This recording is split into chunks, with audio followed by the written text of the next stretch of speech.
Gcash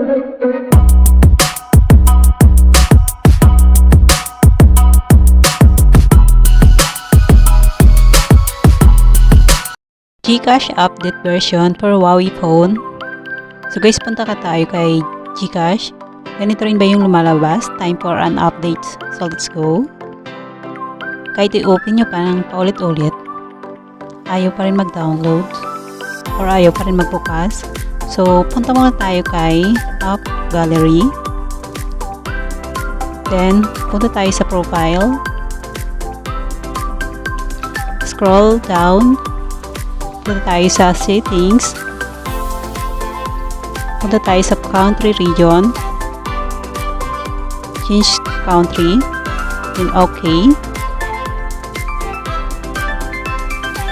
Then piliin natin yung Philippines.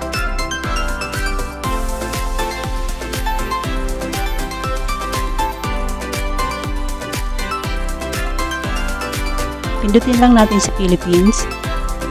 Hindi allowed ma-record yung paglagay ng password, kaya hindi natin mapapakita, kaya madilim guys. Then your current country region is Philippines. Tap OK. Then tap agree.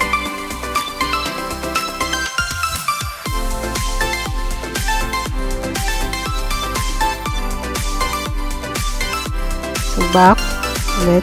Then punta na tayo kay Gcash. Hintay lang tayo ng konti. Pindutin yung let's go. Then pindutin yung update. Then hintayin lang natin mag 100%.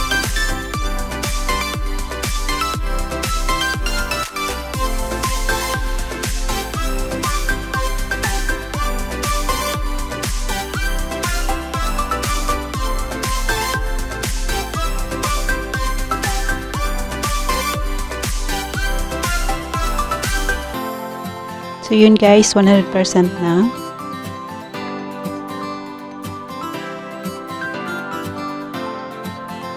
Installing. Hintay lang natin.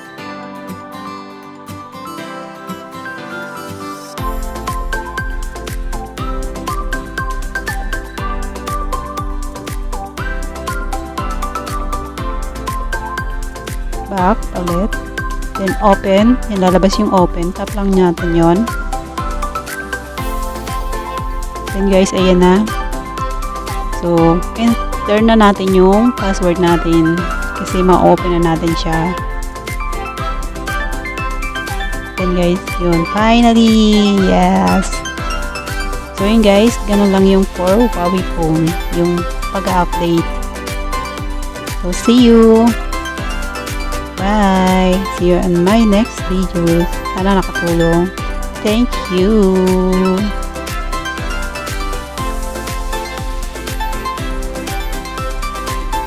Subscribe guys. Thank you very much. Mwah.